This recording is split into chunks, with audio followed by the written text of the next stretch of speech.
consider going for it in that spot? I don't know. Hindsight's 2020. It's a little shallower than we're used to. Thought about it for a second. It was a long one. I know it said one on the scoreboard, a longer one than felt like where we wanted to take a shot at it. So up to that point, we had played, one series, albeit played good on defense, 3-and-out takeaway, and felt confident that we were in a good spot to punt it at that point. So turn the ball over there, and you gift them at least 3 at that point. So I didn't feel like it was the right decision. How difficult is it weighing even engaging the defense, given how many people you're missing? Joey playing with a Club. And, Q-tip. Yeah. So how do you balance all that and weigh the defense and what it should be? Yeah, I mean, I really appreciate the guys. The players played hard in all senses. They played hard. It's in this case, you're asking about the defense. Defense gave up, a couple early, and then all of a sudden we settle in and guys are battling. The level of guys who have had to step in and step up. The good part is we're getting some young guys, some valuable reps. Within that are some growing pains. You saw some of them yesterday. What I love about Max is had a tough play in the first half. In the second half, he comes back and makes a big play at a big time moment in the game. That to me shows me something about the young man and his ability to reset and his mental toughness. This is Max's 3rd game. Deion's out there, Jordan Hancock's out there. We were playing, I think, just about everybody that has made the team from the draft class. I think Chase has, been inactive, unfortunately, but he's doing a good job. So I'm excited about that. I'm excited about how the defense battled. I'm disappointed for them and for us too as a team that long run got out at the end, because I thought it may have tarnished the overall performance and how well they battled. What were the circumstances with your rain gear yesterday? With my rain gear? The team sideline, gloves, guys have to take their gloves off, not having the right stuff in the rain. Yeah, that's it's you always want to have the best stuff you can have, and luckily it was right before half, and we were able to get inside and readjust there. Was there miscommunication on what to bring? I'm not getting all that, Tim. With Dalton expected to be out a couple weeks, Joe talked about he was out for that Atlanta game and it impacted your offense. I mean, as you're looking for answers here, I know you want guys to step up, but with him out in the next couple of weeks, I'm concerned with that. That's concerning. He's a good player, and you saw the production he's had of late in particular, and the season that he's had. So, again, it's an opportunity for somebody to step up. And then within that, how creative can we be from a play design standpoint to get somebody else going? Sean, you guys have had tough stretches across games here. You had a tough stretch earlier this year, but the nature of yesterday's loss, there have not been many like that since you've been here, certainly since Josh came.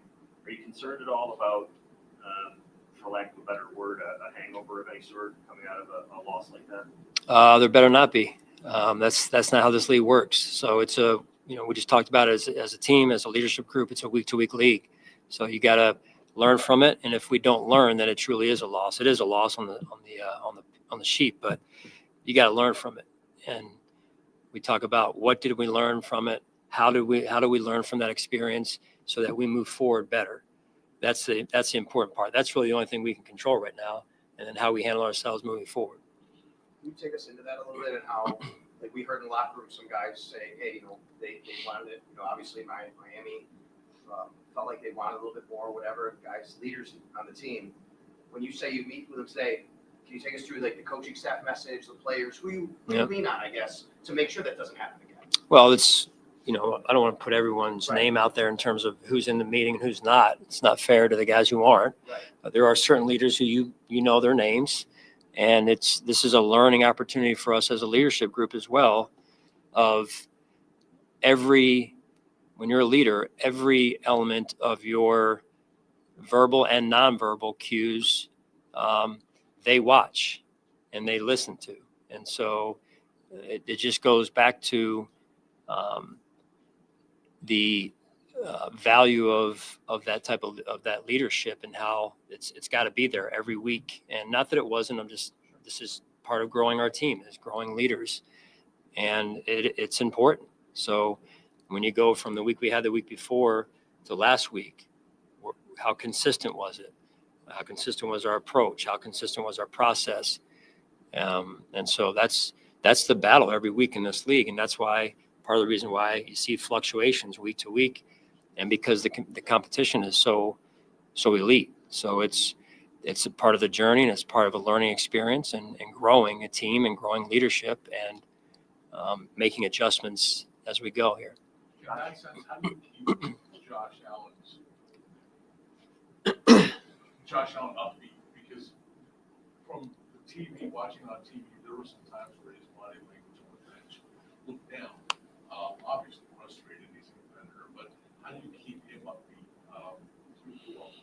Well, he's a heck of a competitor. He wants to win every play, and you guys know him. You see him every day at practice. He's competing in some way, shape, or form, and it's important to him, and rightfully so. He puts a lot into it.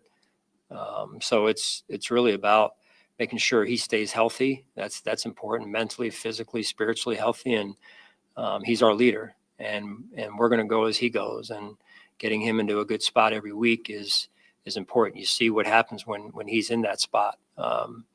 He's really hard to beat, as he was a week ago.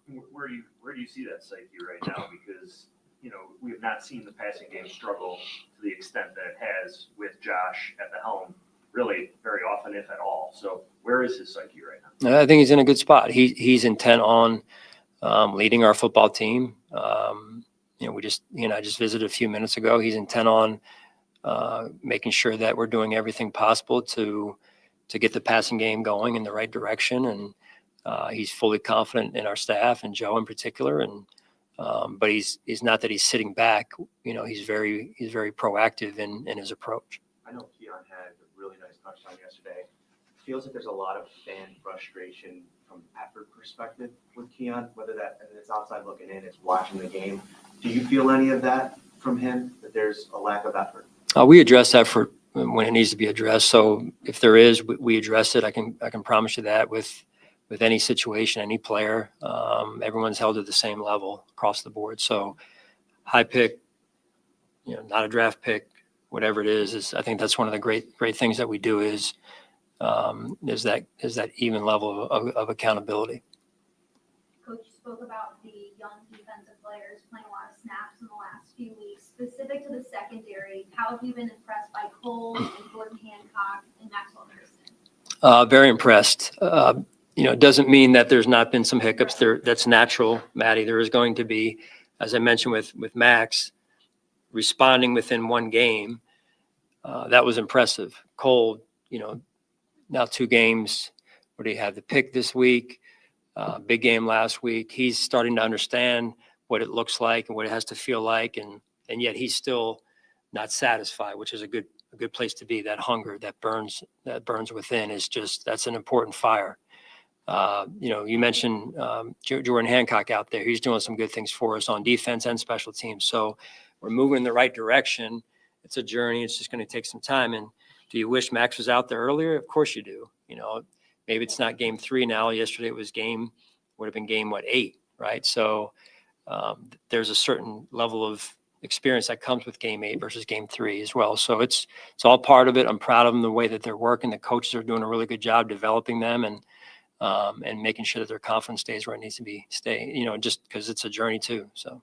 You expected to be young on defense, but as a head coach, what's it been like to balance the really good with the younger players, but also, working with them, what's that like? Yeah. Considering the expectations, what you guys want to accomplish this season, when you're trying to get these guys integrated. That's the only way you move the team forward year after year. You've got to be willing to play young players. They have to do their part. As you guys know, I talk about, they've got to make sure that they're preparing the way they need to prepare.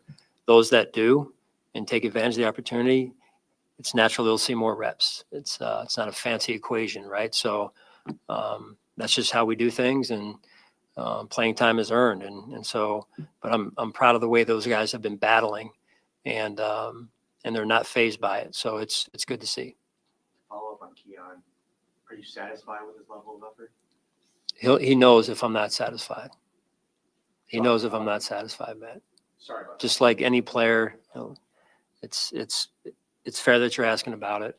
I can promise you it gets addressed when it isn't where it needs to be.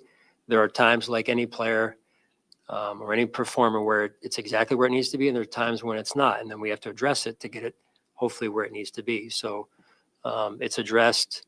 It's been good at times, and other times it can improve for sure. On Gabe Davis, last week, you said, getting a little closer. How'd you feel he Yeah. got through last week? And do you think there's a chance this week that he could, even step into a role maybe? We'll see. We're going to take it one day at a time, just kind of manage expectations and making sure he's in a good spot.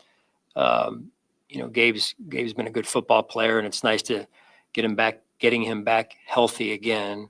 But that's the part we have to make sure of before we take another step. Good. All right. Thank you, guys. Thanks, Sean. No, you're-